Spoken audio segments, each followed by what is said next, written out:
Penalty miss দিয়ে শুরু করার পর পুরো ম্যাচ জুড়ে দারুণ লড়াই করেছিল ইরান।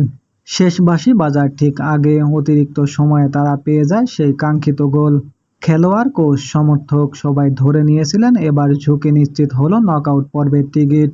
কিন্তু তারপরেই আসে নাটকীয় মোড়। ভিএআর রিভিউয়ের পর জানানো হয় গোলটি অফসাইড। খুব সামান্য ব্যবধানে মাত্র কয়েকটি আঙুলের সমান দূরত্বের কারণে বাতিল হয়ে যায় ইরানের স্বপ্নের গোল। মুহূর্তেই উৎসব পরিণত হয় হতাশায়। এই সিদ্ধান্তের ফলে গ্রুপের রানার্স আপ হিসেবে রাউন্ড অফ 32 নিশ্চিত করে মিশর, আর ইরানকে অপেক্ষা করতে হচ্ছে অন্য গ্রুপের ম্যাচের ফলাফলের দিকে। তবে ইরানের সমর্থকদের জন্য রয়েছে এখনও আশার আলো, কারণ একটি নয়, তিনটি সম্ভাব্য সমীকরণ এখনও তাদের নকআউটে নিয়ে যেতে পারে। প্রথম সমীকরণ, যদি ঘানা ক্রোয়েশিয়াকে হারিয়ে দেয় তাহলে ইরান রাউন্ড অফ 32-এ উঠে যাবে।